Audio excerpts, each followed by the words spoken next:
like we're being very professional. So profesh. I feel like people who listen to this podcast regularly are like, oh, they're in that part of the year. Well, where they are probably procrastinating. Well, Sarah at least is procrastinating. And so she's like, let's get organized. Here are 10 episode topics. I am always like, are we going to run out of topics? But I think the answer is no. No. Yesterday I texted you a topic and you were like, perfect. I love it. Listen, are they getting more absurd? Absolutely. So is the world. It's fine. We're moving apace, everybody.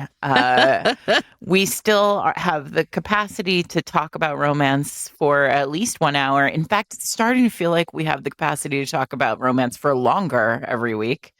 Okay, I don't want to invoke the name of like these like incel podcasts, but apparently Joe Rogan is on for 4 or 5 hours a day, and I was like, can you imagine? Honestly, yes, Sarah. I mean, fine. Yes, if I didn't, but like, let me just imagine listening to that blowhard for 4 hours a day. Well, obviously, but I mean, I did think to myself, you know what? If we all lose our jobs, but I'm still able, free radio style, to talk into the universe, maybe this summer we're just going to get on for 5 hours a day. Fine. Maybe. We're going to need some more ads. Oh, my goodness. By the way, because Eric and I were talking about this last night, in our ordinary Saturday evening conversation. Sure. If you are an author and you are out there, there are like, I think 2 ads available in March and April. So yeah, let us know. Yeah, like hit us up, send an email to advertise@fatedmates.net or ads@fatedmates.net. I'm sort of famous for creating email addresses on the fly, everyone. I posted. And then Eric just is like, well, I got to make this one now. Make this email. He's like, couldn't you look at the website? Like the address is right there. I could. That's just not really but our You praxis. married me for chaos, my brother. Anyway, welcome everyone to Fated Mates. I'm Sarah McLean. I read romance novels and I write them. And I'm Jennifer Prokop, a romance reader and editor, and I am very excited about this week's episode. So, okay. As you all know, we have been doing a really long run of episodes where we have been like really heavy reading, right? Like we're doing new episodes, we're doing new books. Jen is in a battle of will with Eric. Yeah, like I was like, challenge accepted. But then we were kind of like, okay, we're going to need to like power down a little bit. And so there are some topics where you're just like, okay, I have read so much that this is a topic I should I'll just find books I've already read. And so we were like kind of kicking around ideas, and then I'm proud of this. I looked at you and I was like, I got it for you. Ready? And the topic is, he's not a billionaire. Not a billionaire. Because no, billionaires, listen, sorry, it's over now. I mean, you've lost the plot, billionaires. Well, because they're going to be trillionaires soon, and then the rest of us are fucked. So anyway, I was like, God, okay, please, like, romance, do me a real solid and do not. No, I would take it to trillionaire. Do not. I would never read that. Billionaire is where we stop here at romance. But God, somebody's writing a trillionaire romance right now. I just know it. Well, I was actually kind of like interested to talk at the top here about how you went about like looking for the books that you were going to talk about. Because this is a fun idea. Not a Billionaire really covers a lot of ground. Sure, like, it right. seems like it doesn't, but like it really does. And that is because we don't like. But it's interesting because I also cut out anybody who felt like a billionaire. Correct. Did you do that too? I did. Because like I basically cut out any book that had a tuxedo on the cover. Listen, this is why we have this cover argument all the time. Like, I appreciate that those of you who are new to the genre are like, I like these illustrated covers. Like, I like these bubblegum covers. And listen, I support you. Jen doesn't, but I support you. And I think that's great. But understand that, like, there is a reason why the covers look the way they do. And so if a like man with a cut glass jaw and a and a tuxedo with like an open bow tie Correct. is I was on the just gonna cover say that. of a book, he's like billionaire vibes. Yeah. Like even if he owns a sex club or runs a mafia, Doesn't matter. whatever, he's a billionaire.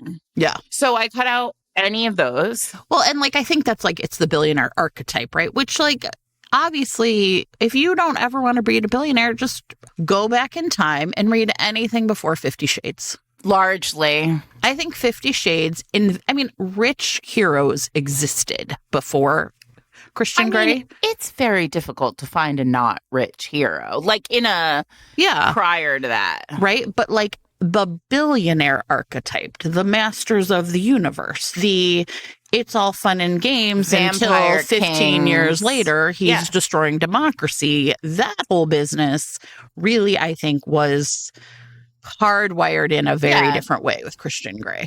Yes.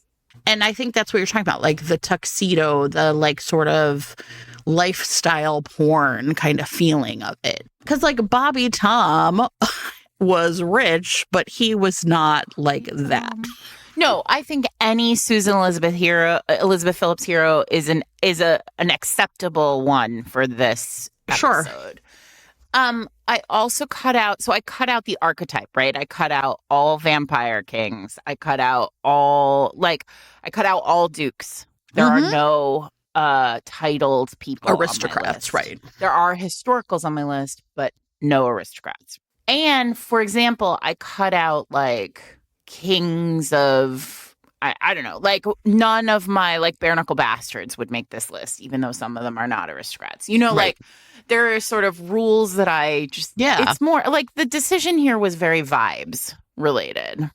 Yeah, I felt the same way. And then I found myself really being interested in kind of like what bubbled up to me for like kind of how I was grouping things together. So for example, I ended up having a group of men who were essentially like at a transition point in their career.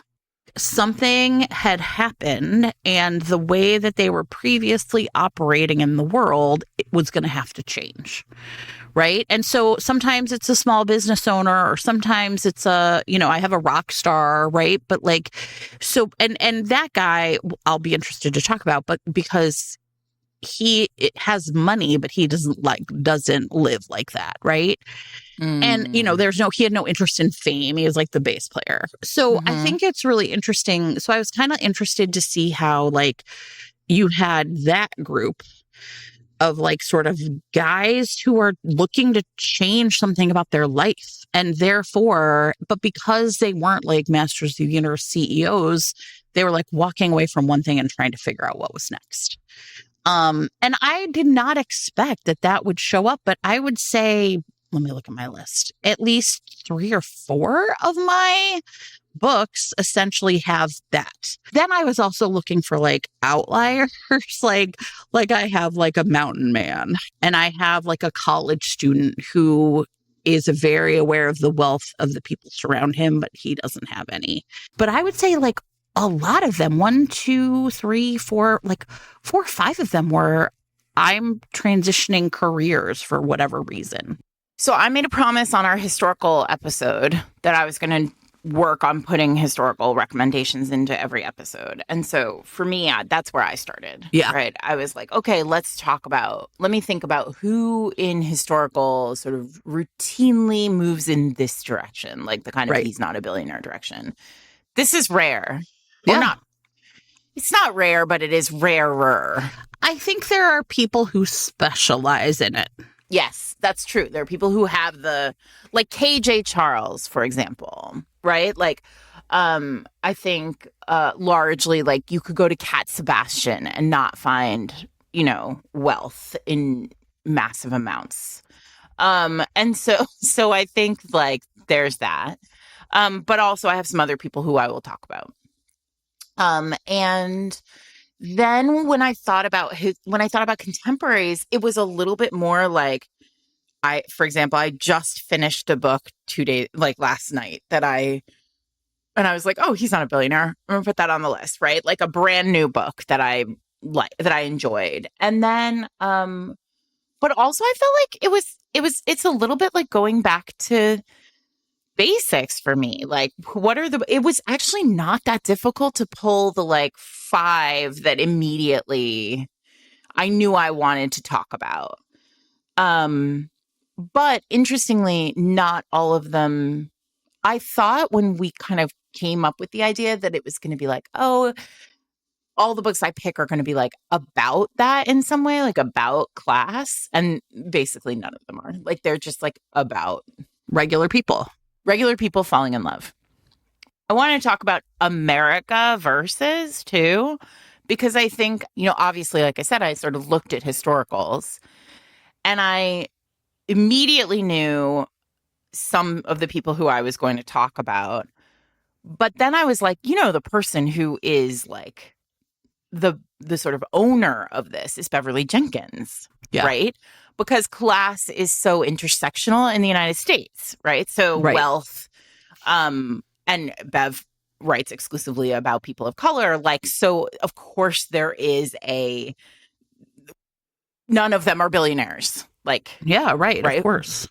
And so I think I did not put Beverly on my list, but I feel like we have to say her name because, like, I feel like she almost in many ways, like, she invented this corner of the historical genre by virtue of being the first to write historicals about people of color.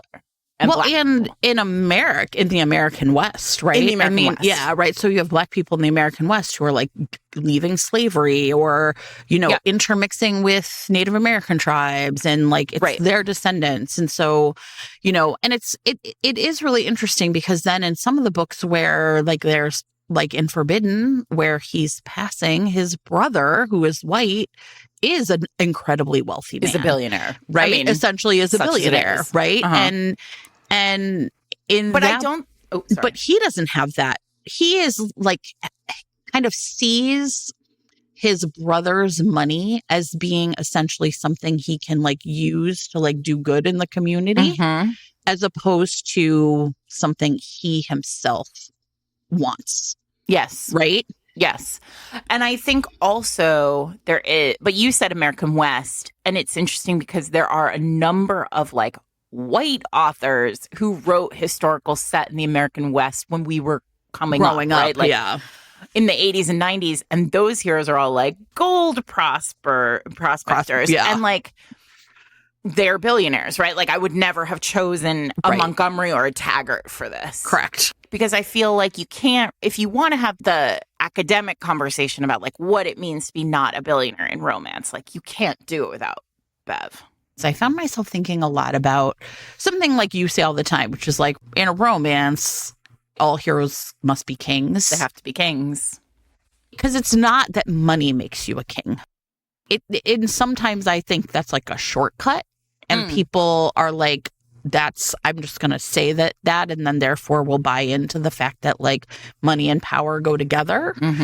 But I found myself really thinking a lot about like back to America and like sort of our modern conception. I don't know that I've ever talked about this, but when I was pregnant, like a long time ago now, I had a lot of anxiety about like myself as a mother, like, what that would look like. And I mean, I really found myself like interrogating and questioning, like all of a sudden I'm doing this thing. And what I realized at some point is that my husband was going through something similar, but it was about what it meant to be like a provider. Right? Like there were ways that he was anxious about things that I was like, why? I'm not worried about that at all. It's going to be fine. And then I realized, this is right. Like that you're dealing now with your programming. Patriarchy's a hell of a drug is where we are here. Yeah. And so I did find myself really thinking about that, like, okay, so if, and like I said, these people have different access to like money or wealth or community or whatever. But like a lot of it is just like regular people falling in love. But I did find myself then kind of drifting towards books that I think were like grappling with some element of what that might mean to kind of, and like I said, so many of these were like men at at a change, like a point in their life where there was like a change. Yeah.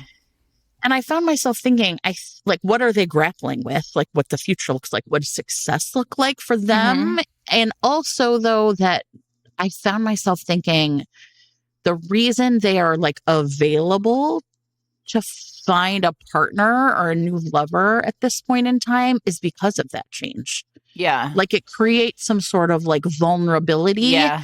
And then they somehow, by like stepping out onto like the field of like, I'm making a change in my life, it's like this possibility opens. Yeah. And I found myself thinking that that's really interesting. It just was interesting to me how many books I was drawn to had that like in common, right? Yeah, that is interesting. You know, it's funny because you're right. I say heroes should be kings all the time. And I really believe that. I mean, like, Yeah. put it on my tombstone. That's how I feel. And I can still remember I'm having like a moment because I feel like right when we first started this podcast, I read what I really believe is the first romance I ever read where the hero was not a king. And I like loved it. And it was Mia Hopkins's Thirsty. An amazing read. Yeah. It's tremendous because it flips the script on like what a romance hero can be, right? Like this hero has been in prison. He was connected with gang violence that was related to his family. He comes out of prison. He's living in like the garage owned by the heroine's grandmother, and the heroine and her child are also living in the house. Like, he's really trying to get himself like up on his feet. Yeah. And that's part of the love story between them. Like, the romance between them involves like his arc to a new path, a path forward, right? From where he's been. And it's remarkable. And I actually hadn't planned, like, this is all off the cuff because you brought this up. But like, what's interesting is I feel like that book, and I'm not necessarily, I feel like, unfortunately, that's a book that like a lot of people read, but like a lot of people didn't read it. And I mean, you should rectify that if you have not read it.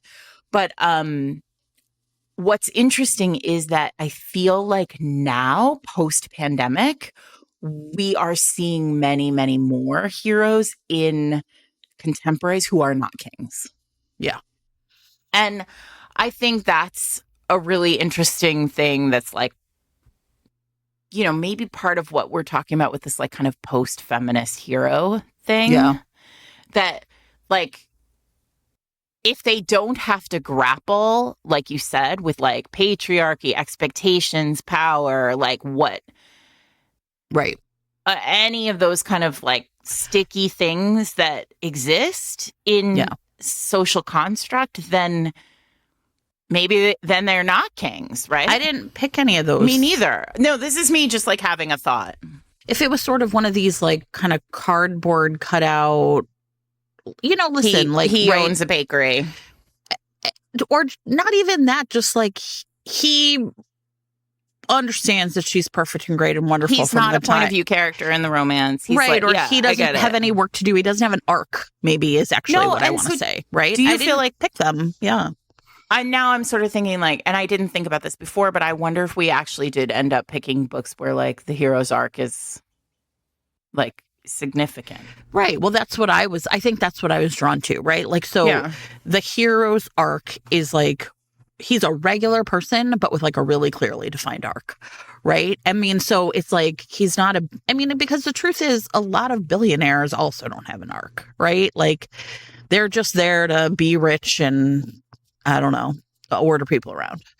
And that's not true, obviously, of every billionaire romance or every duke or anything. We're hitting on something. Yeah, we're hitting on like what I need in a book. Yeah, right. But I really was like, when I was kind of looking through my list, the ones that like I would sort of like be like scrolling by and looking at covers, and I was like, this is one where like the hero is really trying to do something or wants something or right is really driven to achieve something.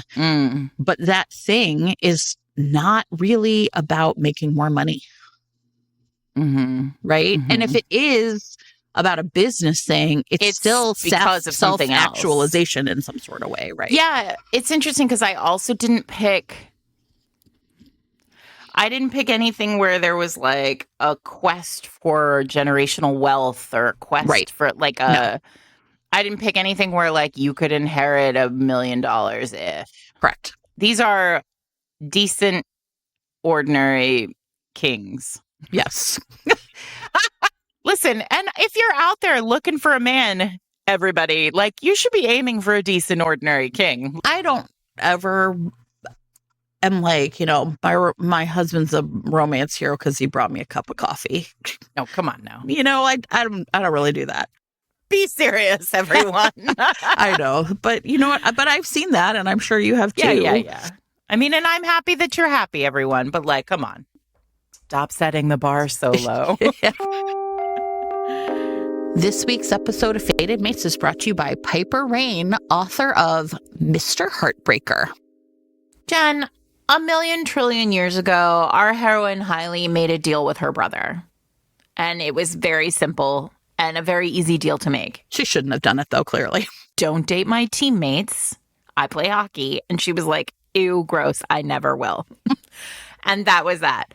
And let's be clear, right now, Rowan Landry, who is the hot as hell center for the Chicago Falcons hockey team, is not her brother's teammate, nor is he any longer her brother's best friend. They knew each other in college, and then they had a falling out, and now they barely talk to each other. And also, not for nothing, Kylie and Rowan are not dating. They are just sleeping together, and there is a difference. It's not even the same thing, obviously. Listen, the deal still stands, except there's a problem because there is not a ton of sleeping going on when Kylie and Rowan are together, and they really are enjoying that. And all of that is fun and games until, oops, Kylie's brother is traded to the Chicago Falcons. Now Rowan is his teammate. Uh-oh. And the worst part, Jen, Rowan doesn't know that she is his ex-best friend and current teammate's little sister. Chaos. Chaos I am clicking on correctly right now. So everyone, if you would like to read Piper Rain taking a big swing at hockey romance with I guess it's not a swing. It's like whatever happens with hockey stick. I believe in this, and a whack, and I believe in them too. There's going to be some kissing and some icing, and all the other hockey stuff is going to happen. So if your podcasting app supports it, you can click on the chapter title right now to be taken to buy the book. Thanks to Piper Rain for sponsoring this week's episode. So do you want to start with historicals? Yeah. Okay. Let's start with Erica Monroe, who has a series called The Rookery Rogues. And basically, like, this is his like working class hero as I think historicals come. And so this is set inside the rookeries of the Victorian era in England. And what I love about these books is they have a kind of very elevated fantasy of historicals embedded in like this world of the rookery. So rookeries are like where they were essentially, I mean, they started as like almost slums, right? Like they were, clapboard housing for very poor people. And then they were sort of like in modern day communities where like services are not as good.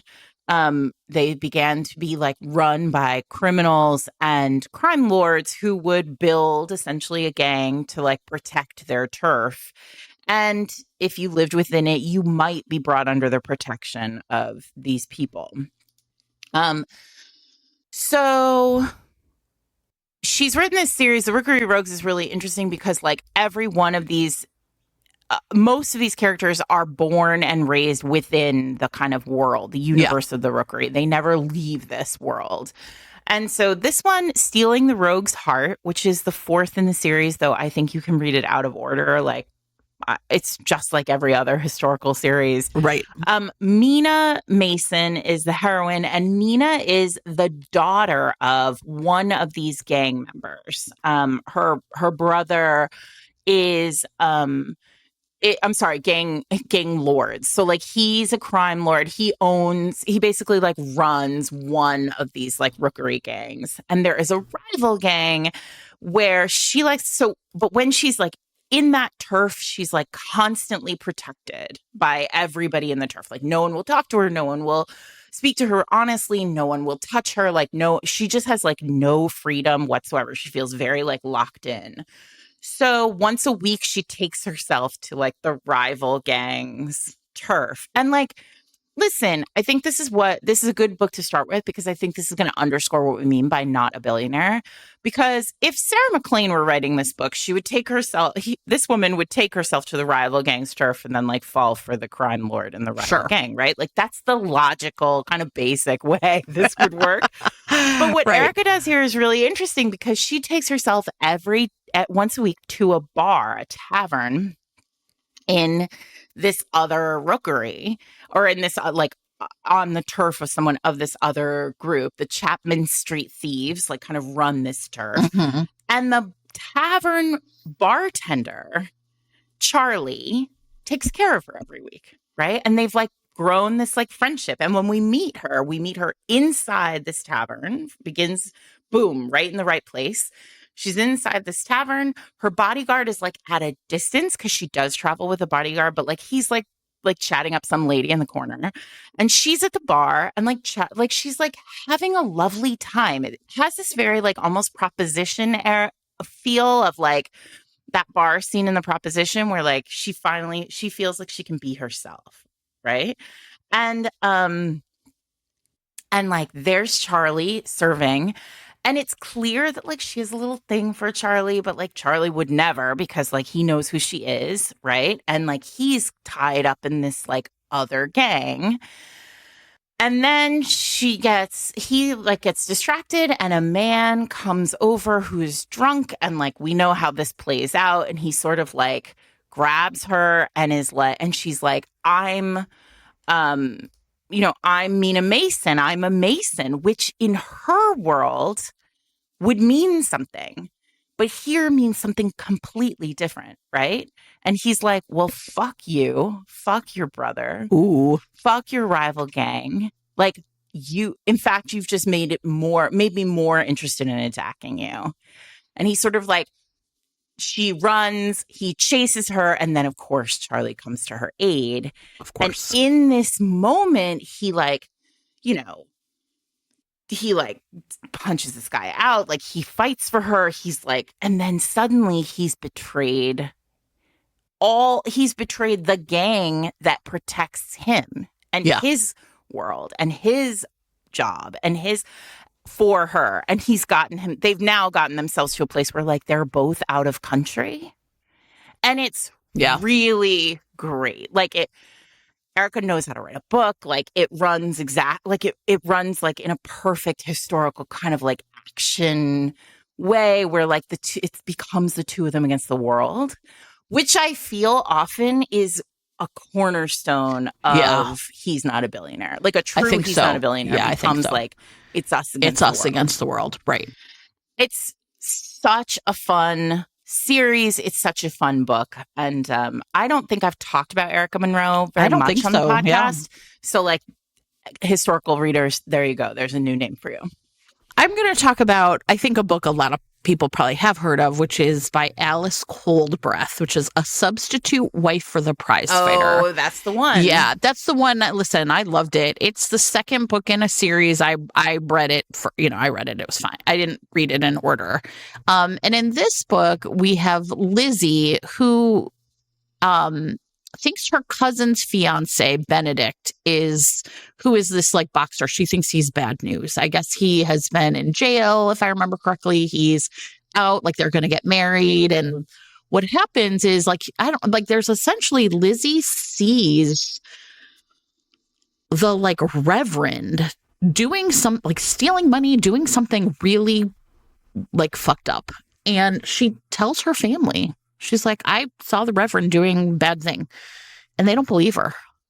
And Benedict is kind of like, essentially is like, I can't be with this cousin if she won't support Lizzie. Like, I'm going to pick Lizzie instead. Lizzie's been thrown out. I need a wife. She needs a place to go. We'll have this sort of marriage of convenience and we'll like work together. And then they end up together essentially at this like kind of traveling circus fair type thing where he is in like a boxing booth. You know, that's his like booth or whatever, and is boxing, and she ends up like helping. And it just feels like a very the way they come to feel for each other is very carefully drawn, right? And I think that, you know, one of my favorite things is, here is this man who is, you know, a boxer. He knows the ways of violence, but when he is with her, he is just so tender and sweet, right? And I think that that is like the big appeal of like a book like this. It really feels like it leans into like, this is what it would be like. Here's how they ate, and here's what it took for her to like walk across the whole fair to find the bathroom or whatever, right? You know, here's the ways in which organized religion has such power over like what happens to people. Here's what happens if you try and question that authority. Right? Like, you know, how is it that like women alone in the world are suddenly so vulnerable, right? So I feel like it really did a great job with all of that. And also, again, like you said, definitely by the end, for sure, I just felt this sense of like, it's these two against the world, right? Like they are each other's team.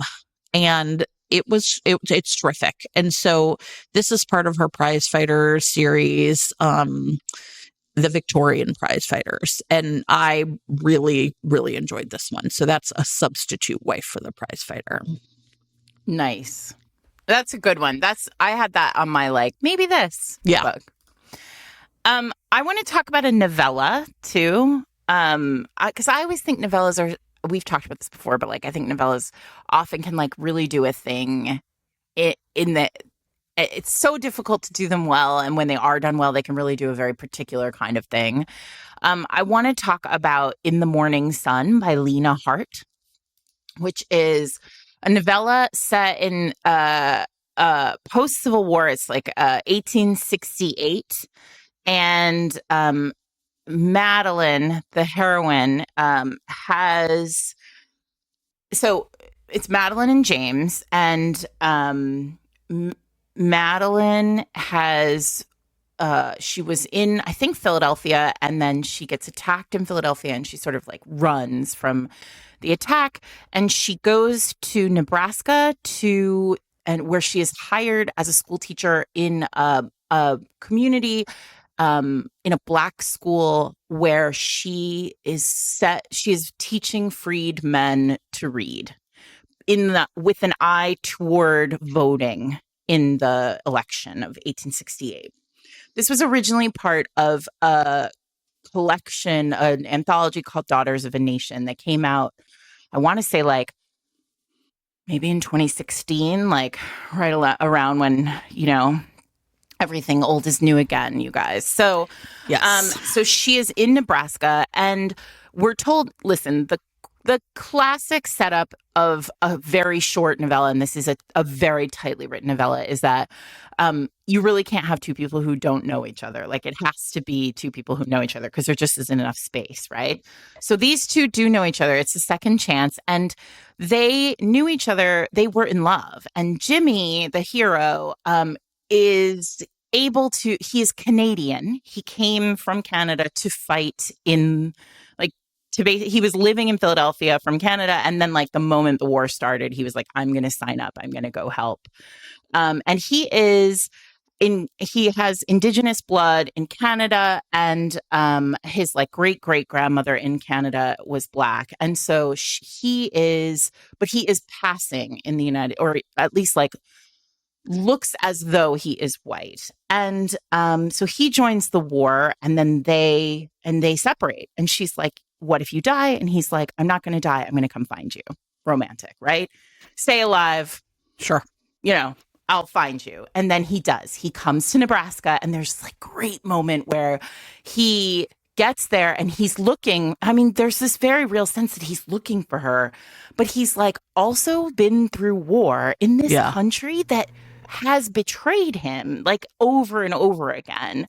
And so it really feels very relevant. And he's like, I think I'm going to go to, I'm going home. I'm going to go to Canada. I'm going to get Maddie, and then we're going to Canada.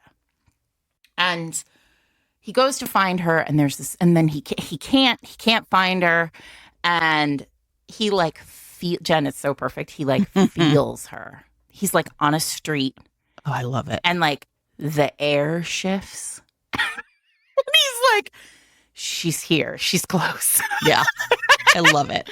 Listen, historical is the best. So finally, so they like, meet, and it's this like tingling, like charged moment. And like these two are perfect for each other, and they are meant to be, except now Maddie has this like much higher purpose. Like she is there teaching. So first of all, there are a couple things going on in this. I mean, Lena Hart packs so much into this, and it's so great because not only is she a teacher, she can't marry, right? Like if you marry, you have to leave teaching.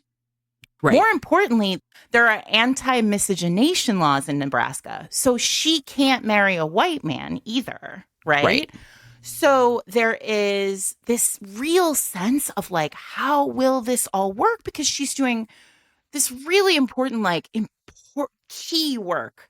And he's like, fuck this country. Let's go to Canada. Let's go. And so there's so much going on in this incredibly tight, incredibly short, very romantic novella. And you will not be unhappy reading it.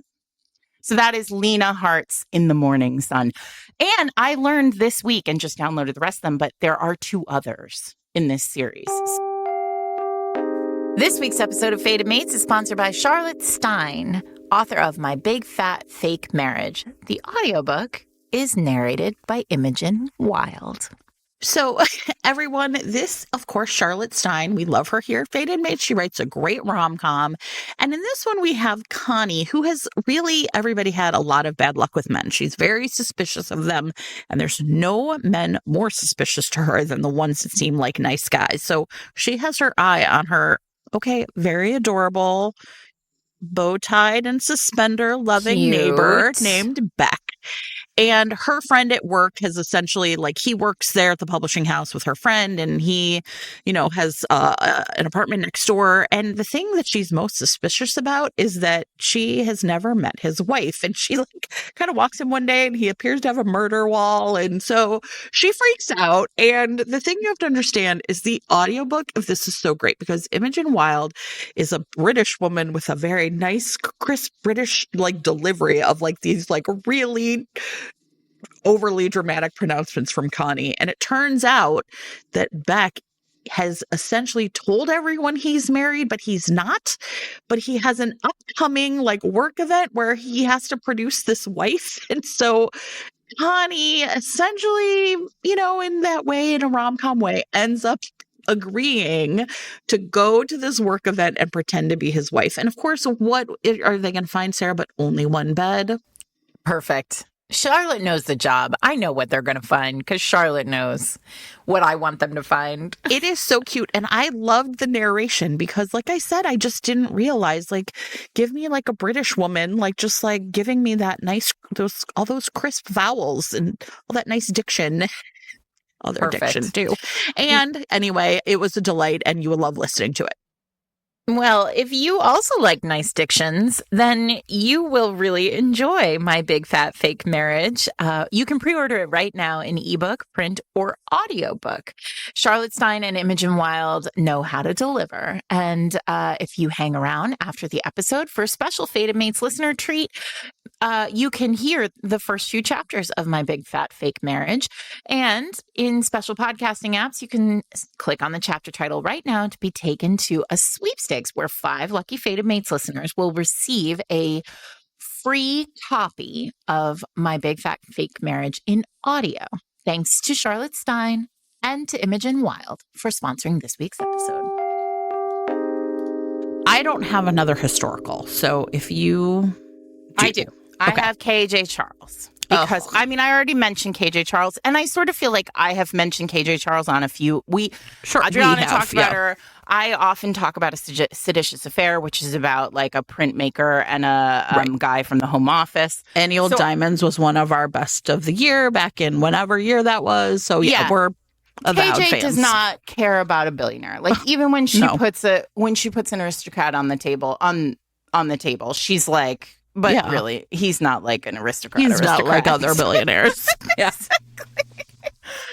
So wait, I just want to talk very briefly about Sins of the Cities, which is the series. It's kind of in classic KJ form, like she's basically playing with the structure of sensation novels from the Victorian era. So like there are murders and there's fog and there's gas lamps and there's, like murder and fog, everybody. Murder and fog. It's a murder and fog book. KJ, please go ahead and we give you permission to use that as your new tagline. Murder and fog. It's like those Jackie Collins sex and shopping books, right? Sure. Like we all understand. Sex and shopping, murder and fog. They all go together like peanut butter and jelly. Okay, but this is like it's London, and there actually was, and in the 1870s, this like London was so gross, you guys. We write so many romance novels set in London, and like the river was disgusting, and there was so much coal, fog, shit. And in the 1870s, there was a fog that like came over London, and it was so thick people fell in the river. Like it was like the worst, and it lasted for like a while. And this is history. This is not romance history. This is like real history. So anyway, I know. Listen, I'm sorry. I love everything about this job. What's happening, right? Okay, so this whole series is focused on like a bunch of dudes who meet at a club that's like for people who basically are queer, right? And so, my favorite book in this is the second one, which is An Unnatural Vice, but you have to read this series in order. So I'm going to say you should read An Unseen Attraction, where the hero, Clem, or there are two heroes. One of them is a lodging housekeeper, and he is like the quietest, most unassuming, like, please don't drag me into your drama, your murder, and your fog, ever. And he is one of his lodgers, Rowley Green, who is a taxidermist. Sure. I'm not mad about it. These are not billionaires, Jen. No. They're not. No one made $1 billion taxiderming shit. I'm sorry. Yeah, exactly. And they are like, they have this like lovely relationship where like they sort of like want each other, and they have like longing, and they've been like kind of eyeing each other, but like they would never. And they like sit together. They come in from the fog and they sit together by the fire, and they like talk, and they're amazing. And they talk about their work, and they talk about the world, because it's KJ Charles, and you're just like swept up in this like courtship that isn't really a courtship. And then boom, a dead body turns up on the doorstep. Sure. And it's another lodger. And then the two of them are kind of like thrust into this like mystery of who killed this person, who was this person, what is going on. There's like suddenly like a group of, they're like nefarious people who, criminals, bad guys, and the fog. And then and so they fall in love, and it's really great. And this one also, like, there's a clear one of these heroes, for those of you you're always looking for like neurodivergent rep in historicals, this one will deliver that for you. Perfect. KJ threads a very interesting needle with Clem. Well, I mean, I guess we're going to transition to contemporaries now, but I will admit I'm not sure how to get to taxidermist. Oh, see? Wait, I can get from fog into contemporaries. So we're going to defy our traditional structure, and I'm going to do 2 in a row because I'm going to talk about Whirlwind, Kayla Gross's new book. Tornado Daddy. Tornado Daddy. And listen, this is hot for teacher. So, I mean, was I going to read it anyway because it was Kayla Gross, obviously. Right. Sure. And then I opened it up, and the very first line, let me just pull it up for everybody because I was so, you can imagine like the excited utterance that came from my mouth. Hang on. Oh gosh, I've gone to the beginning of this Kindle and there's like a drink recipe in the middle of this. The beginning of this book is literally a line from the ethics clause of the university he works at. Sure. Romantic, sexual, or other intimate relationships between faculty and students are prohibited. Well, poor Riker, who literally, you say Tornado Daddy, he is literally called that. And so, or Storm Daddy, I can't remember, but he's like, they joke about the fact that he's like a daddy, although this is not a daddy romance. She doesn't call him daddy. Yeah. Anyway, he is a storm chaser and a very, very famous storm chaser. And it begins with it's the very end of the semester, of course, because we're threading a particular needle here. Of course. And Finley Buckley is his student and his like one of the like most brilliant storm students. I don't know. I don't know. I don't know any of the terminology, but like she's studying tornadoes and she wants to be a storm chaser, and she's wanted to be a storm chaser since she was like a teenager. And she has watched every YouTube video Riker has ever put on the internet where he like drives his tank into a tornado and like whatever. And so he's like, she's taking her final exam, and he's literally like watching her, like repeating like the words of the ethics clause are just like running on a loop in his head while he like watches this woman who is 23 years old, and he just like is longing for her. Listen, Kayla Gross is great. There's so much about this book to love, but here's what I want to say. If you want a book where often Jen and I talk often I talk a lot about conflict, right? And I'm like, you just cannot write a romance novel, right, where there is no conflict. Like they have to have something that is keeping them apart. Kayla does this really interesting thing in this book where what's keeping them apart is the like faculty student thing, except that's over now. Like she's literally like she's won some like grant. She's now going to be on his team as his like, so it goes from faculty student to like boss colleague, right? But like it's different. It's probably not, but like for the purpose of this, it's different. So like, and they both like want each other. She's like curvy and gorgeous. He's like cut and stunning. And they just like are, I mean, like two people who are deeply horny for each other. And they get out. So you sort of know from the jump, the second you're in Finley's point of view, it starts in his point of view. And then the second you get into your point of view, you're like, well, these two just like are sick for each other. Except there's a storm coming through. They're in Oklahoma or Texas or whatever. And there's a storm coming that weekend. It's like a Friday. And he is like, I'm so hot for her. I have to just go chase a tornado. I'm like not even mad about any of this. So they run into each other outside, and she's like in her head, like tracking this tornado, this storm on her phone. And she's like, I'm so hot for him. I think I have to go chase this tornado. And then they're like, wait, are you going to chase the tornado? Because I'm going to chase it too. And he's like, well, you can't go alone. You need somebody to go with you because it's not safe. Sure. Heroes should be kings, storm kings.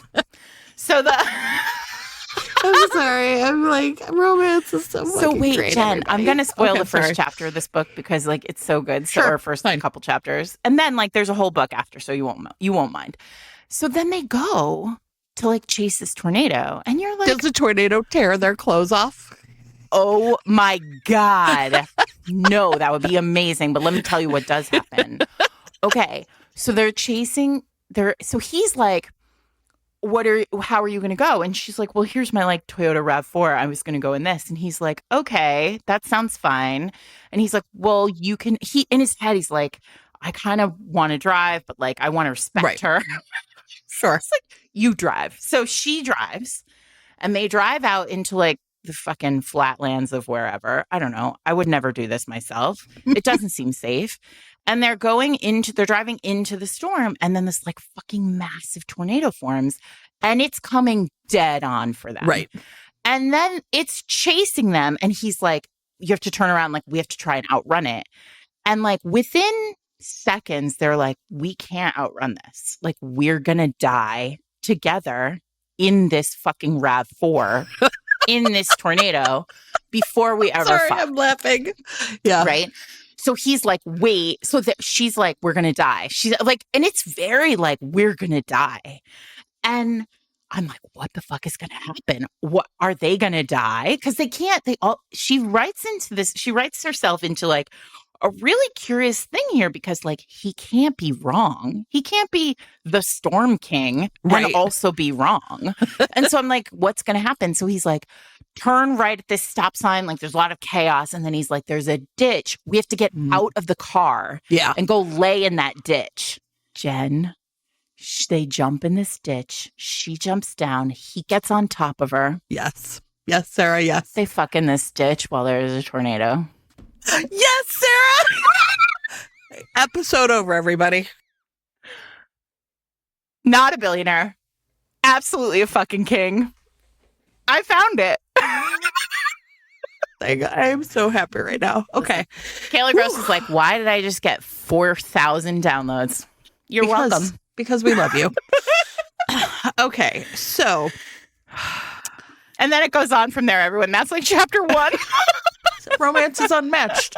Okay. So I'm going to pick up They're Out in the Wilderness and talk about Gone Too Deep by Katie Ruggles. Now, this is, so if you're like, I want to have some sort of mashup between like Whiteout and like these books with Virgin Heroes, that's what this is.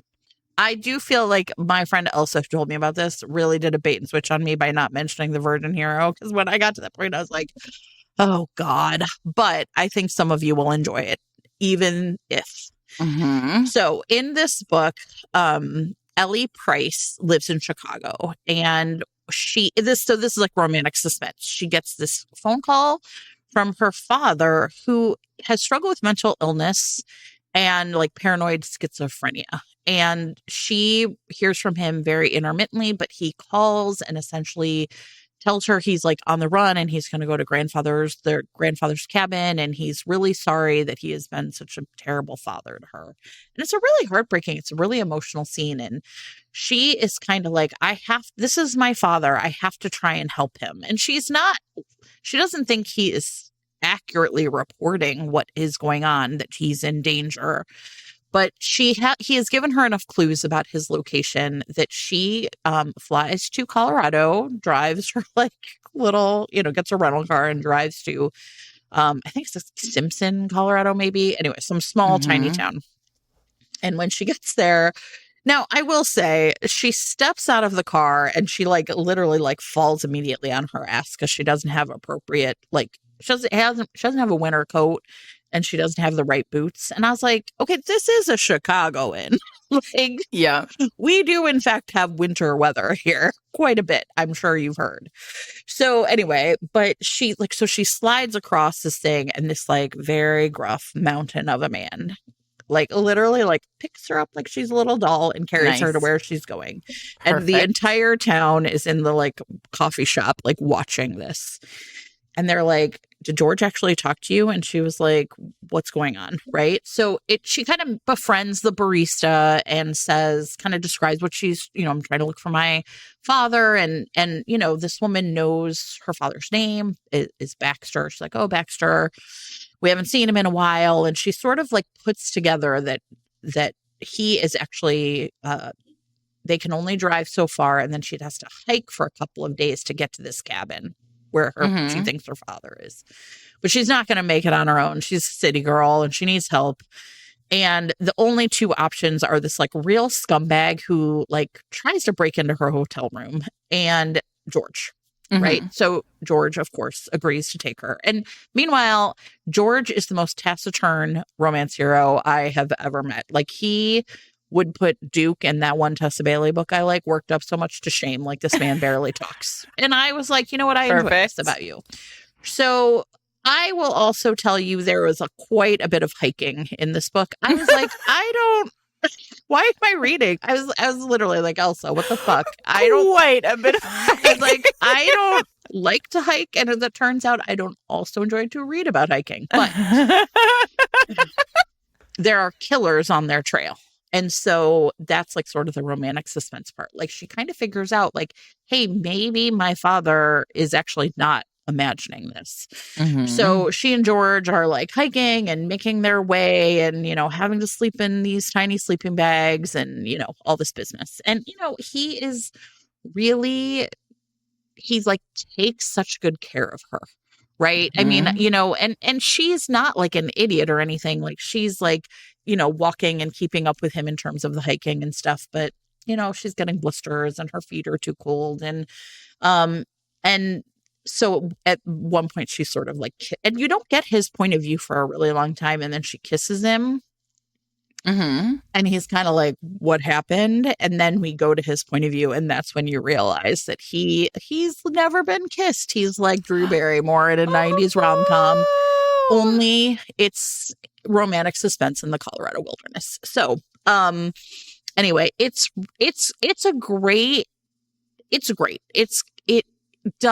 is part of a series. I think it's the second or third book in a series. And so the romance wraps up, but it does end in a cliffhanger in terms of like who the bad guy is. And that clearly has carried forward. Like the barista and her boyfriend were like the couple in a previous book or whatever. So essentially it's all like the search and rescue people inside this town, and there's like a big bad guy that they don't kind of realize is behind a lot of it. So there is a cliffhanger to like that part of the story, but not to the like romance between George and Ellie. So that is Gone Too Deep by Katie Ruggles. Lots of hiking. This week's episode of Fated Mates is sponsored by Lucy Score, author of Story of My Life. So Hazel Hart is in a bit of a pickle, Sarah, and that is that she was a successful romance novelist until she had a terrible breakup. And now it is, you know, writer's block time. And she can't deliver this manuscript no matter what she does. So her publisher... Very relatable. Yes, exactly. You're like, too real, click. All right. So anyway, her publisher is like, if you miss this next deadline, that's it. It's the end for you. So desperate for inspiration, Hazel really does what anyone would do, which is leave Manhattan behind and buy a historic home in a small town in Pennsylvania. Surely, what a plan, right? Not relatable. Yeah. So anyway, she arrives in tiny Story Lake, Pennsylvania, hoping that name is destiny and that she is going to get over her writer's block. And you know what's going to help her get over her writer's block? The smoking hot contractor that she has found to fix up her home, which is more of a spider museum than an actual livable domicile. Weirdly enough, she has this home has come with a seat on the town council. So now she's like essentially like one of the village elders, like all the shenanigans in this town. And her and Cam have all this insane chemistry. And she all of a sudden seems to be not only writing a romance novel, but living in one.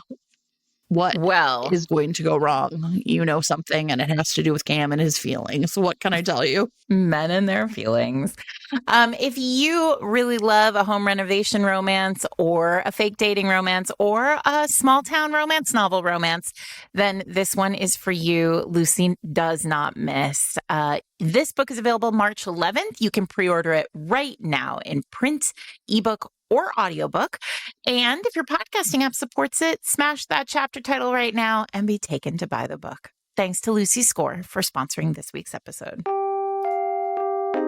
All right. Well, I went deep into the archives of Sarah's Kindle, also for this. And I want to talk about Take Me Home Tonight by Erica Kelly, which is a really, oh God, I'm sure I may have talked about this book. Yeah, I think maybe. In the past, because this is the first book that I read that kept me up after I had a baby. If that makes sense. And I think it kind of does. Like, there's this moment after, like, where you're just exhausted. Like, you have a baby, everybody. FYI, you're fucking exhausted because you were dumb and had a baby. And then there's like there comes a point where, as like a reader, like I am especially, I prior to this was somebody who like would just read until 3 a.m. and finish a book. And like, I just couldn't do it anymore. And this was the first book that I read after my daughter was born, where like I stayed up to get to the end of it. And so I have a real fondness for this book. I think I've talked about it in the Rockstar Romance the Rockstar Romance episodes, even though it's not actually about a rock star. Erica Kelly is the author here. The book I just discovered today is she's gotten the rights back because it's now available in indie, which is great. And so the hero of this book, again, it sort of speaks to us having a conversation about, and I hadn't put it out and put it together until you and I spoke during this episode, but like these are really hero journey books, right? Right. So Calix, the hero of this book, was on the rise. Like he was going to be a superstar rock star when he was growing up, and like he was getting better and better and better. And then his younger brother died of an accidental overdose at a music festival that he was playing at. Ooh. And his family on Long Island, like out on the East End in the Hamptons, like the not rich Hamptons, sort of immediately, like he was so consumed with the responsibility of both, he wasn't there to take care of his brother, and like now his parents, he has this like perception that his parents will always blame him for this, that he has like locked down. And now he is a studio musician out at a studio that's on the East End of Long Island. And there is a rock band, like a kind of very, very big rock band that goes out to this studio in the Hamptons for the summer to record a new album. And he is a studio musician for them. And they bring out their Mimi Romano, who is the private chef to the band. And her father, she's like kind of doing her own thing. Her father is like basically like what's his name? Like a Gordon Ramsay type. Like he owns, like he's a restaurateur and he owns like a bunch of, really successful restaurants. And she is like out there to prove her. She's like, this is real grumpy sunshine. Although like he's really dark and she is like bright and like full of life and like ready to take on the world and prove to her dad that she can like do this thing in a different way. And they are so incredibly into each other. Again, like two people who like can't help but want each other. And he is so tightly wound and buttoned up that he is going to fuck this up. Like there are multiple moments, like Erica Kelly takes a lot of risks with this book. There are multiple moments where this man like fully fucks it up, like walks away, like refuses to open up to her, refuses to even like countenance the idea that he might find happiness. Yeah. In this like world that in this dark world that he feels like he has just like ruined. All the while her being like, your brother, like, of course, it's a secret. She doesn't know quite what's happened. But like when she figures it out, she's like, love and life are how we move forward from these tragedies. She is a really remarkable heroine because she's like, no, fuck you, that you're what I want and I'm going to fight for it, which is a really like, yeah, I love that. Inspirational, like kind of lovely thing. And it's also very sexy. There's like a big, the band is very present. If you like a rock star romance, this will be a sort of different vibe because the perception is a little bit different. And then on top of it, there's a very real like grief through line in this book. And I I love it. The hero really does go on a full journey. He is in no way a billionaire. Session musician king. Session I'm not mad about it. Okay, actually, that is a perfect transition to a book I read yesterday in the same fashion, which was Into the Woods by Jenny Holiday. And everybody, I just have the best time reading this. And what I mean by that is like everyone knows that like the romance high you are chasing is I started a book and now I can't put it down. Yep. I must read it till 3 a.m. Yes, I've been immediately swept away. And when you find those books, it's like, it's the best feeling. And this book did that to me. So if that's what you're looking for, like, I would really recommend this. So in this, and I think it also, well, okay, let me tell you the plot first, then talk about why it's so great. So Gretchen Miller is, owns a dance studio in Minnesota, in like a Minneapolis suburb. And she owns her own business, but like, and she loves dance, but choosing to run the dance studio was essentially something she decided really early on in life because she grew up in like in a poor household. Her mom was a waitress. She grew up in a trailer. Her dad would essentially kind of hold down a job for a while and then just like drift off because he wanted something more. And Gretchen was like, I'm not going to live like this. And so she was just like, I'm going to own my own business because I am going to essentially build a life of security for myself. And it's soon going to be her 40th birthday. And she is like sort of feeling that sense of like, is this all there is? She's like really kind of channeling that feeling of her dad. And so she decides that like what she probably has to do then is like expand the business. She's going to like buy her own building and she's going to have yoga and Pilates and dance. And right, like she kind of thinks like, well, this has worked for me. So I'm just going to keep continuing down this road.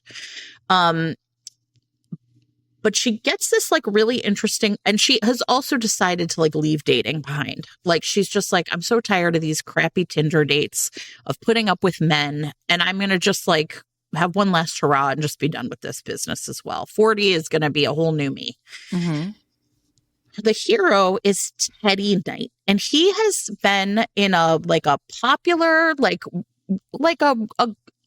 he's rich, but he does not act like a billionaire because he was like not the star of the rock band. He was like the bass guitarist, but he and Scott, who's the lead singer, were essentially the ones who wrote all the songs and were like the real musicians. Like the other band members have kind of come and go and were not as important, but they had a big public breakup.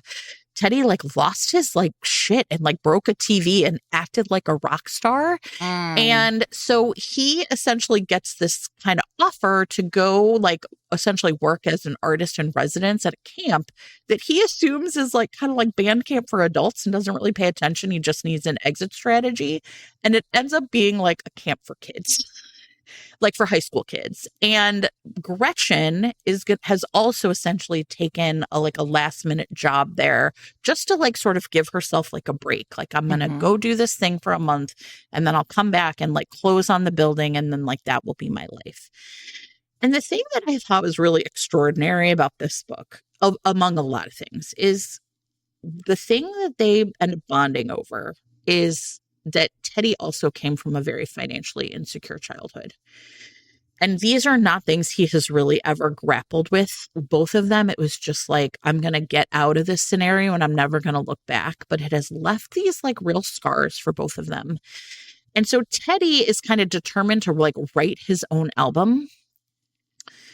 And Gretchen really doesn't think of herself. She sort of is replacing a very well-known dancer. It's really cool the way like the makeup of the camp is that there's like adults who are these artists in residence, and then there are counselors and the kids, and the artists in residence are just sort of there to like inspire and mentor, but also to like work on their own stuff. And Gretchen was like, I just thought I'd sort of like get away. But what she finds is actually that she loves choreography, and she's always like approached choreography from the point of view of like, it's a recital at the dance studio and not, I am making art. And Teddy, who has been like a rock star, is now like, I want to write songs again, but like I'm finding that I'm not writing in the same, like they were like a rock band, and now he's writing almost like 60s style protest folk music. Mm-hmm. And I really thought the like artistic journey that they are both on was really extraordinary. And so she basically says to him, like, listen, you can be my last hurrah. We could have this month together. And he's like, all right, I'm here to just write my album. But they both find that being in residence with other artists is in fact incredibly generative for who they want to be. Yeah. And like what might be next. There is like a through line of sadness and grief in this book. Like their shared sort of like kind of childhood experiences, in fact, are sad, but it didn't feel overwhelming. And I would also say this book is genuinely so funny. I laughed out loud many times while reading it. You know, like just the banter, the way they talk to each other, like the funny, like sort of like things they get into.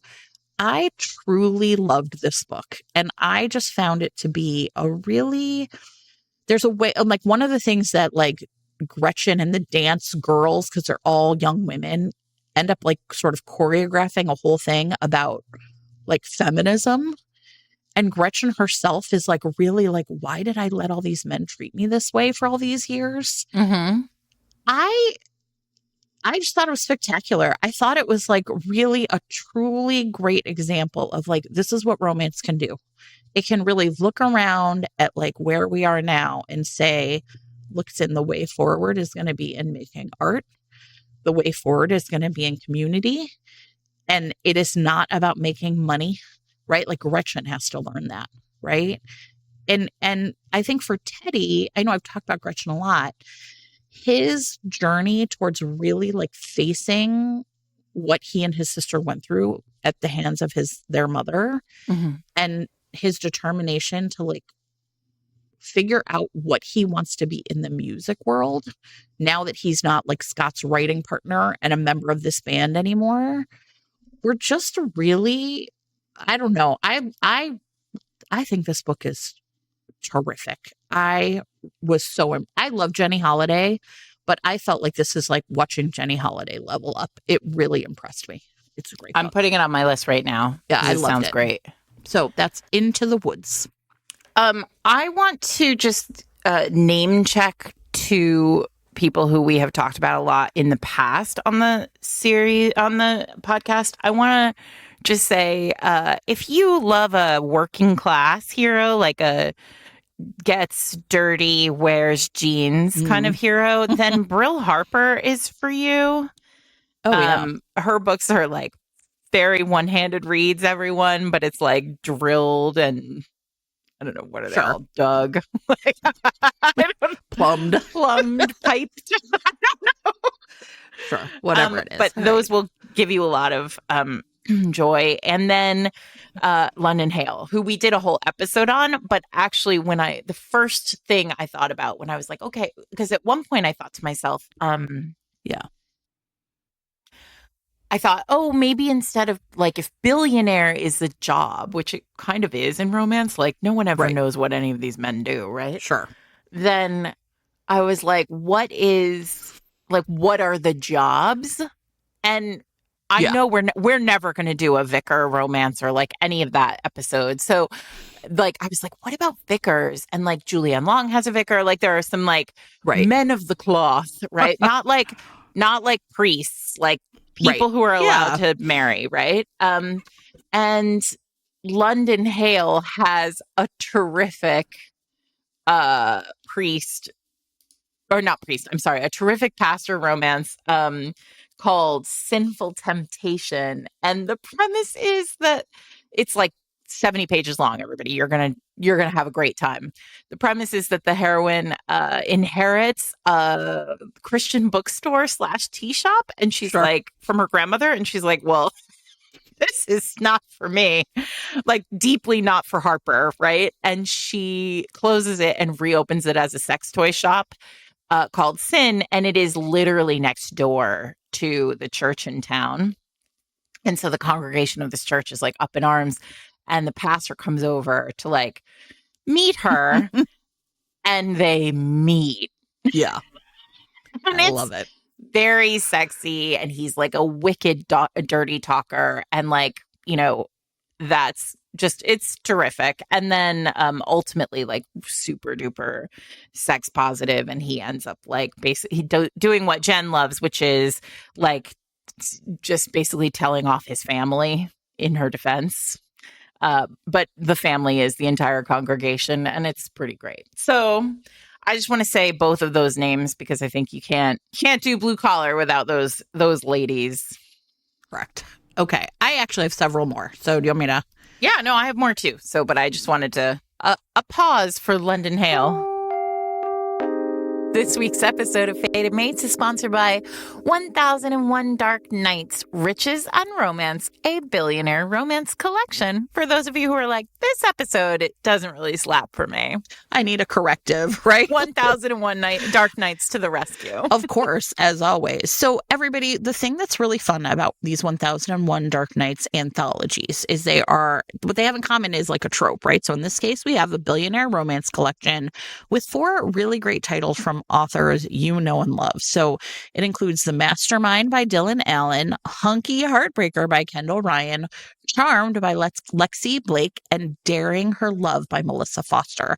And so what you're going to get is like 4 great books from authors, maybe some you know, others you're looking to discover, but what they have in common is the billionaire trope, right? So you're going to get some, I mean, listen, these men, they have plenty of money, but what they need is love. And so sweet babies. The Dylan Allen one, for example, has a ex-star athlete who has turned into a huge magnate in London. I mean, what more could you want from a billionaire romance? So these are like a really terrific way to like experiment with like maybe you're like, okay, wait, I know one of those authors, but now I'm going to experience the other ones. Or, you know, I remember how much I love Lexi Blake, for example, but it's been a while since I've read a new one of hers. So these are like great ways to just like get back in with powerhouse romance authors you know and love.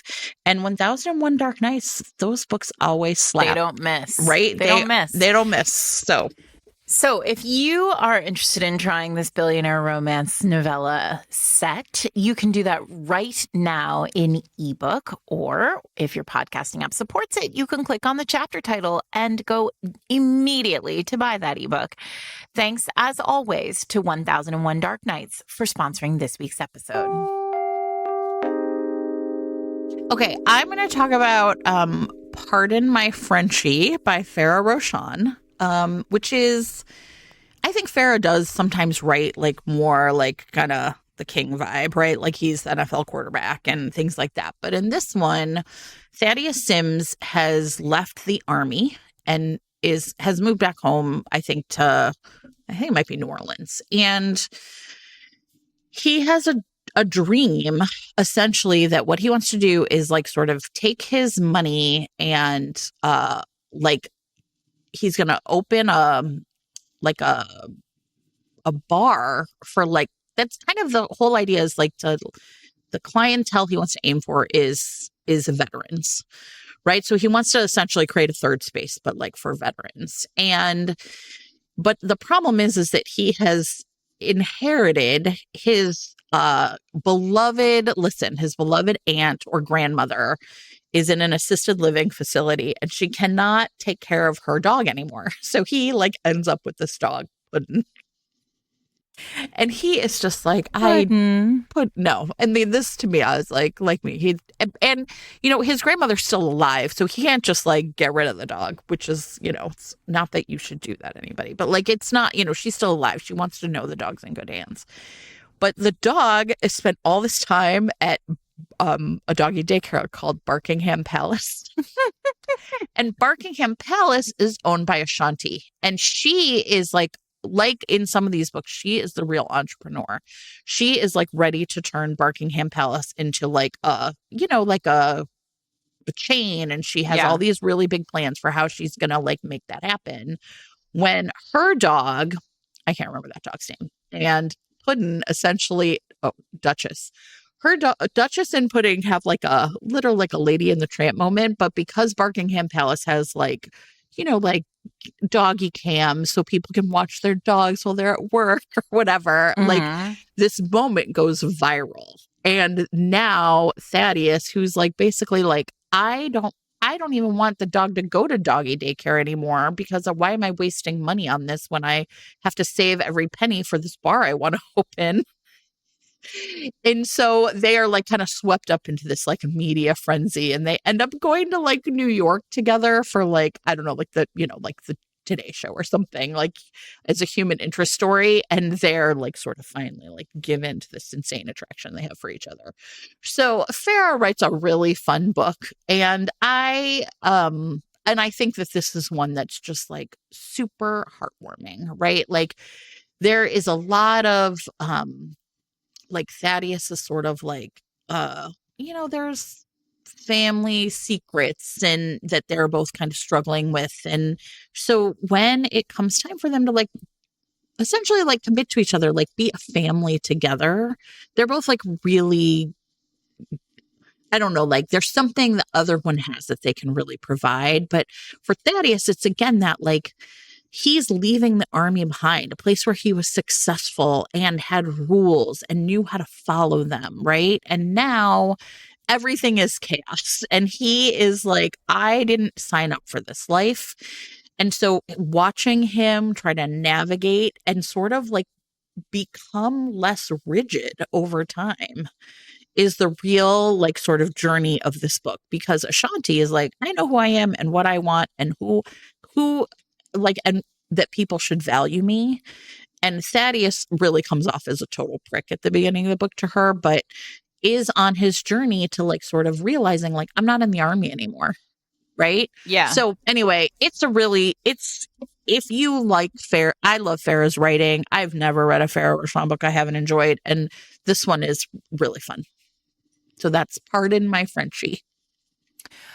I want to talk about Natalie Kanya too, because I know that we did a deep dive last year on the second one. The second one, right? Hang on, what's it called? A Dish Best Served Hot, which I think is a perfect example of a kind of like Natalie's really interesting because what she is talking about in all of her books is gentrification. Yes. In a lot of ways. No, not in a lot of ways. In all the ways. Every way.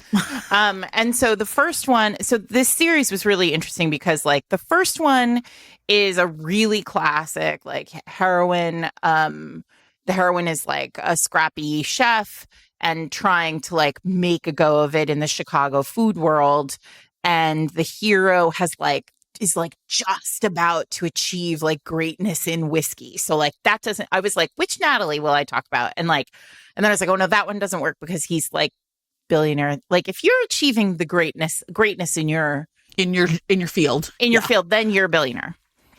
Right? I mean, you're not a billionaire, you guys, but you kind of are, right? So like off the list. The second one, Santiago is like a real estate developer, so that's out, right? But the third one, Sleeping with the Frenemy, he's a firefighter. And so again, like kind of like, what does it mean? Again, we've done a whole episode on firefighters. So I don't want to like spend too much time thinking about talking about the like what it means to be a man in uniform, because I think that is a like different kind of king, right? Mm-hmm. But Leo is a firefighter he was shot. And so like, he's like really in this like mental space. He's in between. You're right. Oh yeah. Liminal. Yeah. Yeah. Right? So there you go, Jen. So here we are. And now he's like going back to work and he's like, he's like, they've been like fucking behind the scenes for like forever. books. Yeah. Right. And it's like, Natalie, listen, this book really delivers if you've read all three, not because you have to read the first two, but like you definitely, and by the time you're midway through the second book, you're like, what's going on with these two? What's going on with these two? Yeah. Which is one of my favorite questions to stumble upon as a romance reader. Like, what's going on with these two, right?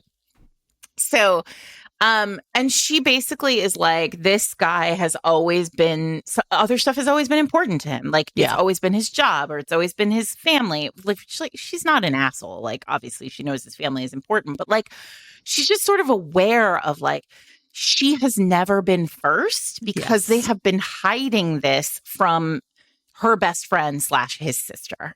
Right.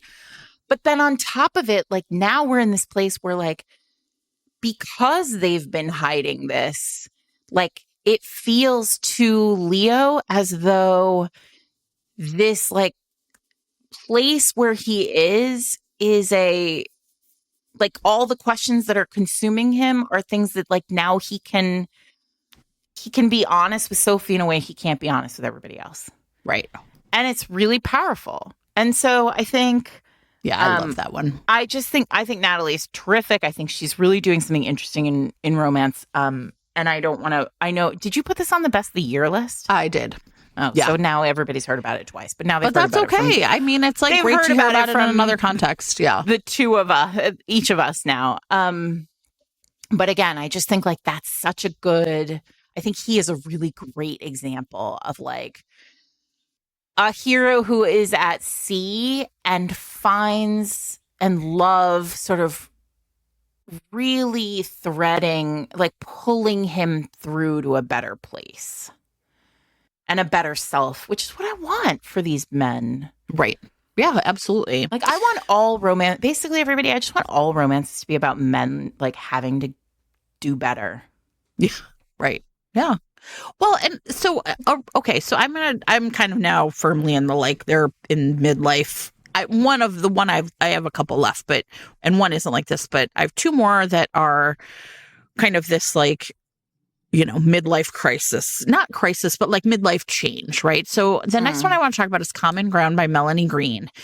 And Melanie writes a great romance. And I think all of them, I would say like Melanie is one of those people who I would say is always like KJ Charles, like writing regular people doing regular things, right? This is her beat.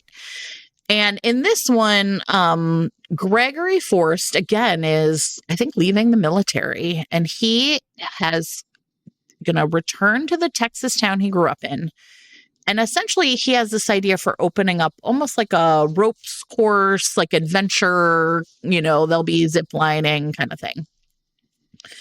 And he really is like, he loves the town he grew up in. He wants to like kind of revitalize and like sort of the tourist industry, like kind of put them on the map. And another big part of what he wants is that the like, and I think it was like the family owned essentially like a bed and breakfast, like an aunt or uncle or something. And he really thought he would be able to essentially buy it because it was in the family. And instead, it has been sold to this woman named Livia Delacroix. Now, she has like left behind her big city job and has like always wanted to open a bed and breakfast and had been really like on the hunt for the right property. And it was this one. And so now Gregory is essentially like, but you have ruined my plans. Right? Like I wanted that. And she's like not going to be pushed around by him.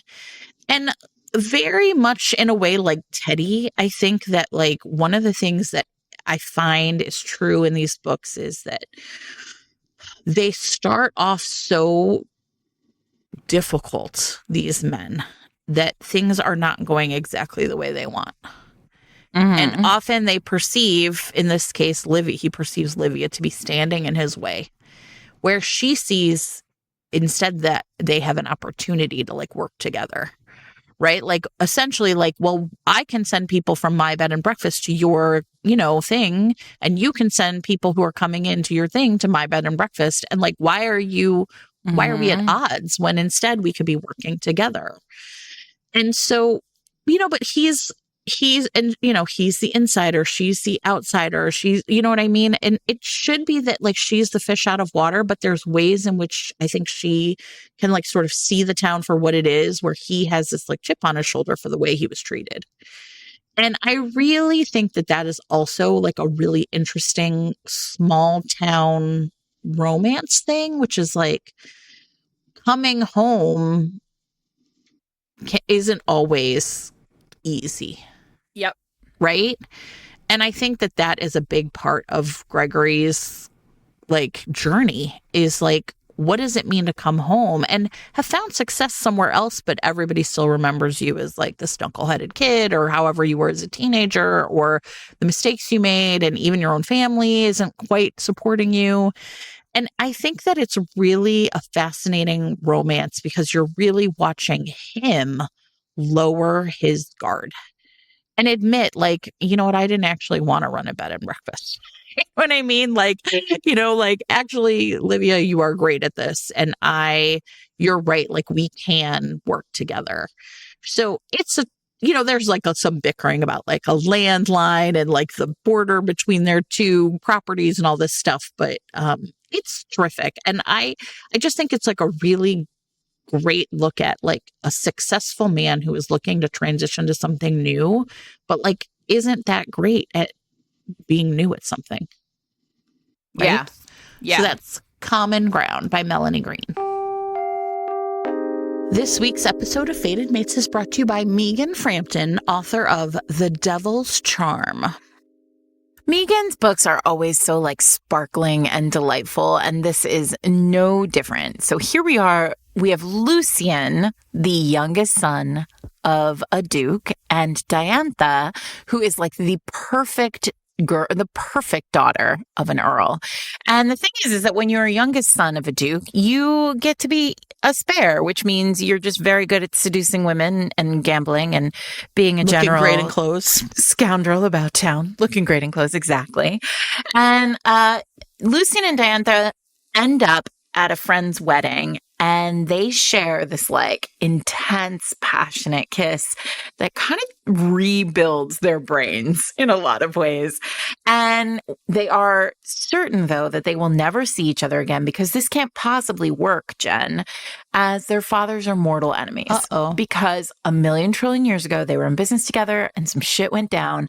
And now the fathers are out of the picture, but this business partnership that they had has returned and restored itself. And now there's this like factory out on the edge of town. The town is London, everybody. And they have to embark together in partnership on a kind of project where they have to save this factory and therefore the finances of both of their families. It ends up being a classic Megan Frampton setup that ends with a classic Megan Frampton book full of like wild characters and hilarious situations.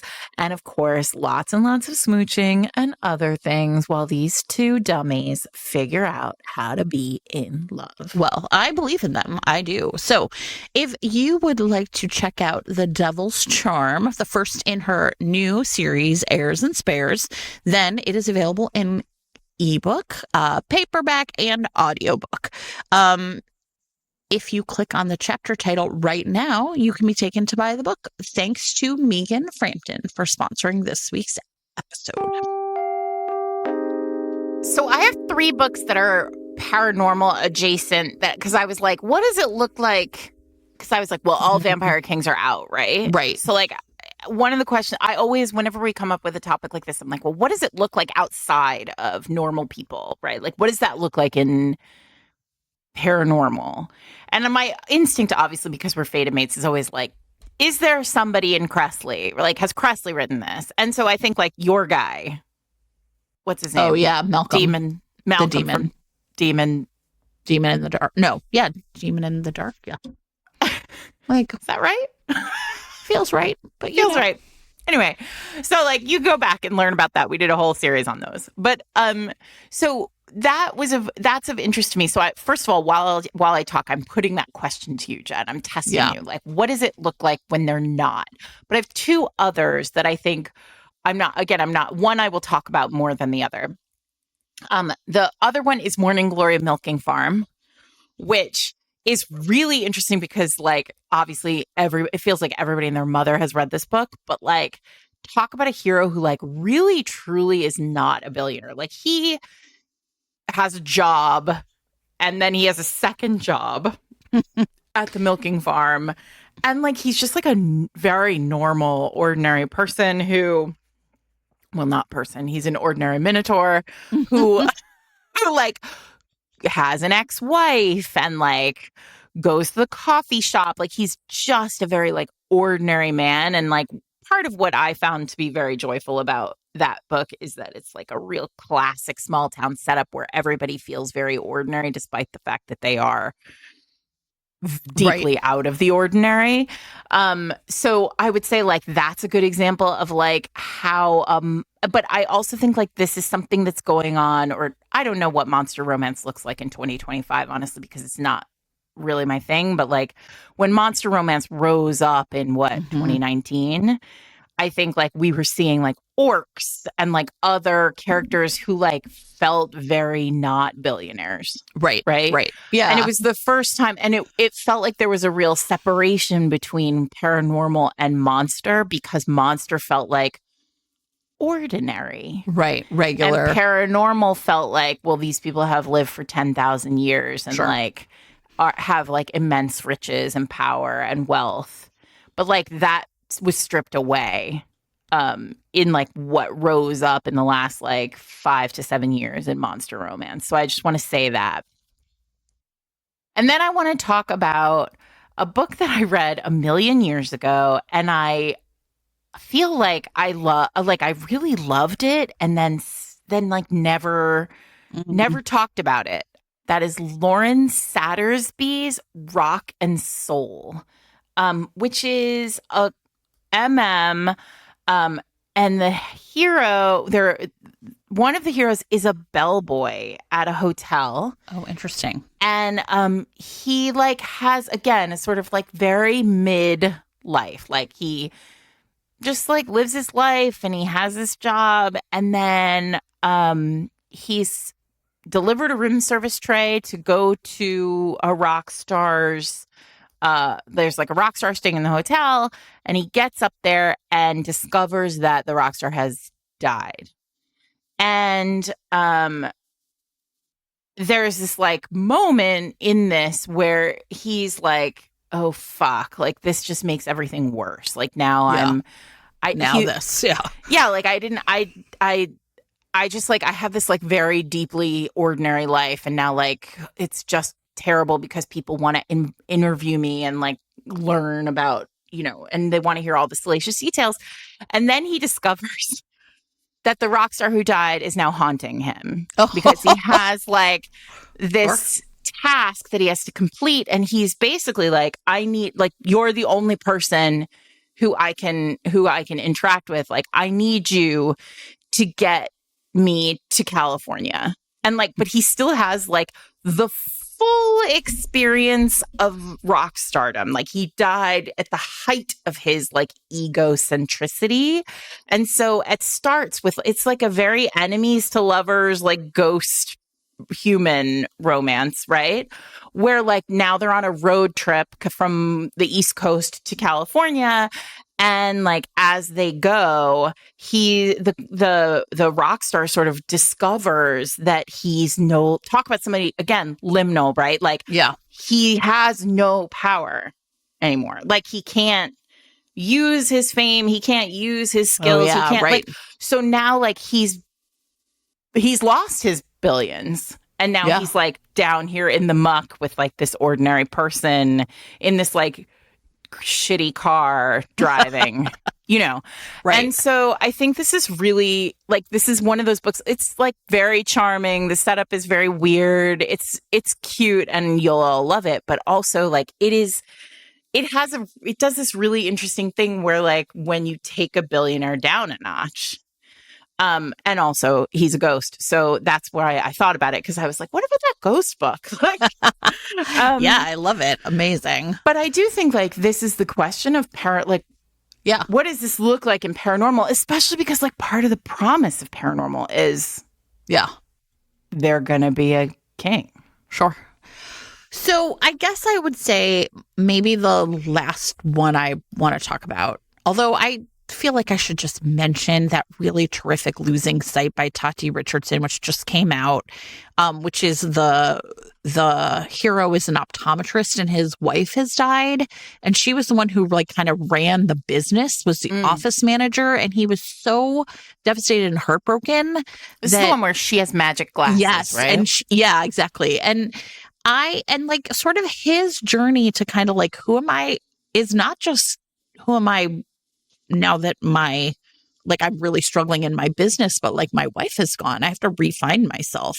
And I talked a lot, the first time I talked about this book, I talked a lot about how much I love the heroine of this book and kind of all of the struggles she was facing. But like, this is a terrific romance in for him as well, right? Like his journey to sort of being like, and like she's kind of like a TV reporter and he's like, am I like kind of like good enough for her? So I want to just like mention that one that was on my list as being another one that had this sort of like, he is at this like crossroads in his life, but it's because his wife died and his marriage ended, but he's still, a young man in his 40s. Like, what am I going to do for the rest of my life? I loved this book and really think, and the first time I talked about it, it was like the Characters Over 40 episode, but it was not out yet. And I know a lot of people just don't want to pre-order, but it is out now. And I thought to myself, this would be a great time to talk about Gideon and sort of his journey. So I wanted to mention Losing Sight. So that kind of puts an end to kind of straight up kind of contemporaries, but I did want to talk about like sports romance because I feel like you, I was kind of like, what would be what does it look like? What does it look like? And so I want to talk about Unloved by Peyton Corinne. Now, I really love, this is like now a 2-book series, and her first one was Unsteady, and I really thought it was terrific. And in this one, he is like a king in the sense that he is like, a star player on the hockey team, and he on campus, they're like seniors in college. Everyone knows who he is. And so, he on the face of it, it looks like he is a billionaire essentially. But once you get into his point of view, you actually realize all of the ways in which that is like a facade. And I think that I would say that like right now, if you are looking for an angsty romance that is really character driven, then Peyton Corinne is writing books that I think are doing this better than anybody right now. And so his deal is that like, number one is that he has severe learning disabilities, not just dyslexia, but dyscalculia. I think I'm going to say that right. So he like really struggles. He's like, it's kind of like, at one point there's this sort of flashback to him and his mom when they first get this diagnosis when he's in middle school. And he was like, Mom, but I thought if you weren't good at reading, you were good at math. But so his mom was like his champion, and she died at the beginning of his college career. And so he has really, truly been on his own. And his father is just like a real dirtbag who is, now that he's a senior and maybe going to get drafted onto an NHL team, has sort of reappeared, hoping to essentially like get money, whatever, like essentially like looking to ride his own son's coattails. And so Matt Frederick is his name, and everyone calls him Freddie. Ends up hooking up with Rose Sharif, who is like the kind of best friend of the heroine of the first book. And she's his new tutor.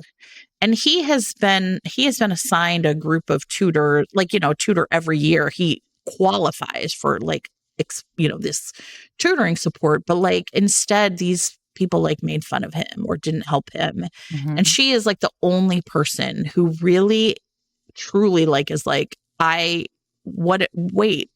what's going on here? Why haven't we helped him the way that we are supposed to? And so they end up it ends up being great. Like, she's kind of had a crush on him all along, and they had this like moment freshman year that he doesn't really remember. And then like this past summer, there was a moment where she was really drunk, and they have a moment that he remembers, but she doesn't. But they just kind of find each other, and she feels like a real kind of outlier and a loner in some ways at college too. But I found like his journey to sort of like self-sufficiency to being really like, he was masking all of his kind of playboy, I'm too cool for this behavior, was really hiding how afraid he was that he was going to get kicked out of school because of his grades, or right, and then he would have nothing, or if his father takes advantage of him again. And how hard it really is for young men without adult men in their life to like make their way, right? Because he's like looking to other young men, and they're like rich, or they have money, or they have supports that he doesn't have. And so he and Ro like find each other, and again, like really like form this team. One of the things, this is kind of a spoiler, but so like skip the next minute, but at the end of the book, he, in the epilogue, he has changed his name to her last name and essentially like adopted her parents as his family. And I was like, hell fucking yes. So I don't know. It was great.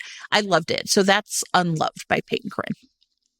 Well, I mean, I think we did the job. An hour and a half.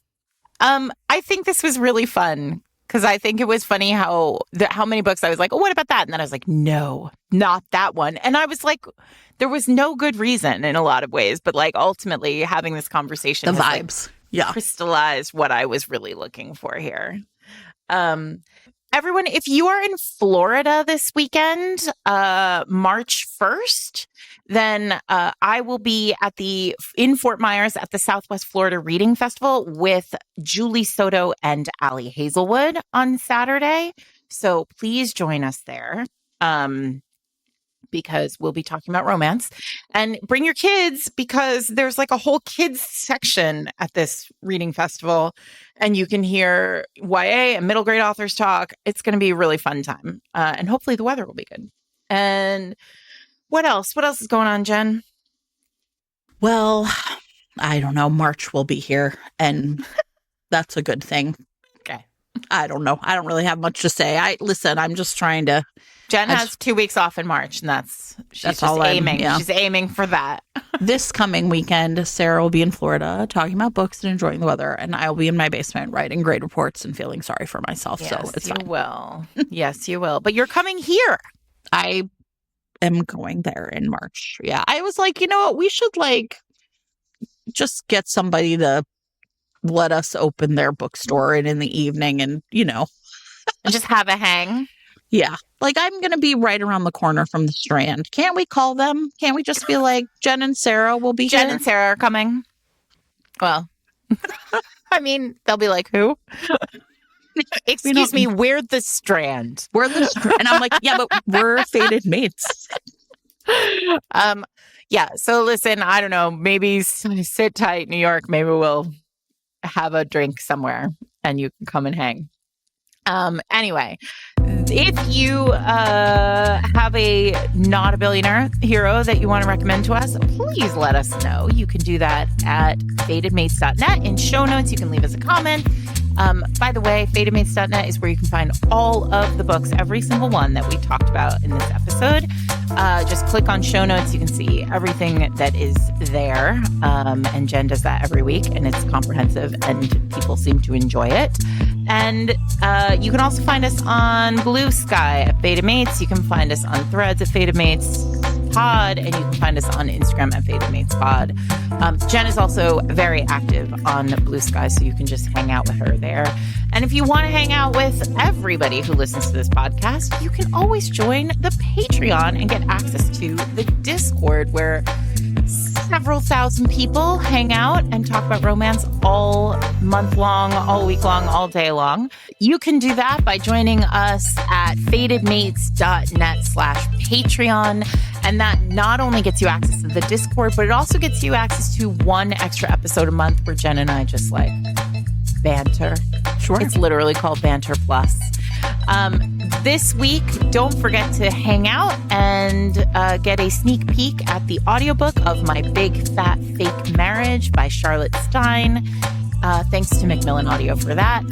And don't forget to check show notes for a link to the Macmillan Audio sweepstakes, where 5 lucky listeners will receive free audiobook copies of My Big Fat Fake Marriage. Thanks to Macmillan Audio and Charlotte Stein for sponsoring this week's episode. All right, everybody. We're almost there. It's almost done. February's almost over. The show is almost closed. And we'll see you next week. Bye, everybody.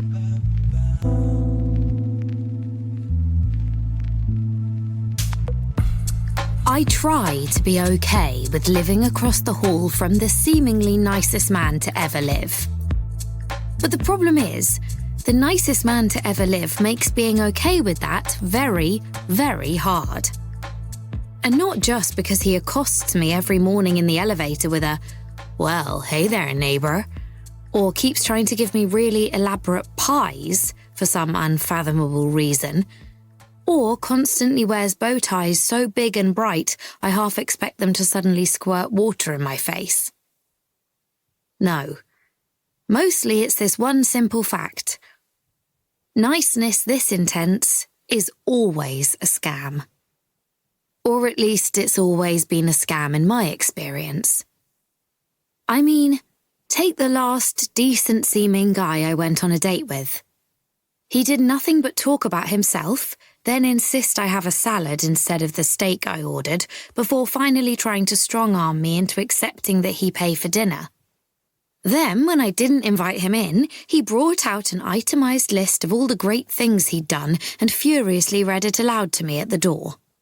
As if he'd paid for sex in advance with an offer to settle the bill, or the kind advice he'd given me on losing weight, or the fact that he'd let me choose the restaurant. So now I had to pay up. And he's not the only one I remember suffering through a date with, or having to work alongside, or accidentally ending up stuck with at a party. One nice guy brought me a can of Pringles at my sister's birthday and then tried to lock me in a random bedroom. Another felt that praising me in a meeting meant I should return the favour with a blowjob in the supply cupboard. And it made zero difference that this man had told me he was married. A lot of the time, married nice guys are even worse than single ones. They harbour secret seething hatred for their wives under a veneer of jovial sweetness and hollow laughter. Like the laughter he aimed at me the other day, when we passed each other in the hall and I asked how his wife was doing without him over there in America, and he did this big ha ha ha, like I'd told a joke, instead of asking a question he clearly didn't know how to answer.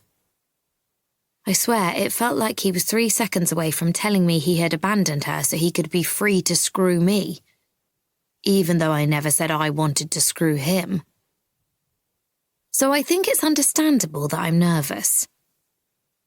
And that goes double when I step into the elevator, like always, ready for another day of creating terrible marketing copy for companies that feel like they've been made up to fill in gaps on dying social media sites.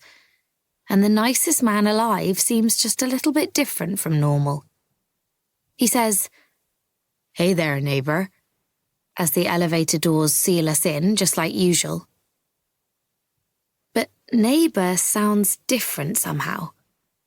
Like it's been hollowed out, and all that's left is the shell of supposed cheeriness. So I glance at him. You know, just to see if I imagined it. And there are other signs of a shift in him. Tiny details, like that enormously thick black moustache of his not being quite as neatly groomed as usual. Or that tidy hair of his kind of seeming a little bit more sideways than it typically does. Plus, I don't think he has ironed that line down the front of his trousers like always. And when I say always, I mean always. In fact, once I saw him with the same thing down both legs of a pair of jeans. but not today. Today, for some reason, he's missed it out. And missed out things are always something you should be on your guard for with suspiciously nice men. Most often it means they've moved from the pretending to be decent so you'll have an affair with them stage to their resentful that you're not immediately falling in love with them era, with a side order of being absolutely horrible to their poor wives. And anything can happen once that's the case. Doubly so, I think, when I realised something else about him. Thank you for listening to this clip provided to you by Macmillan Audio. To hear more, look for this title wherever audiobooks are sold.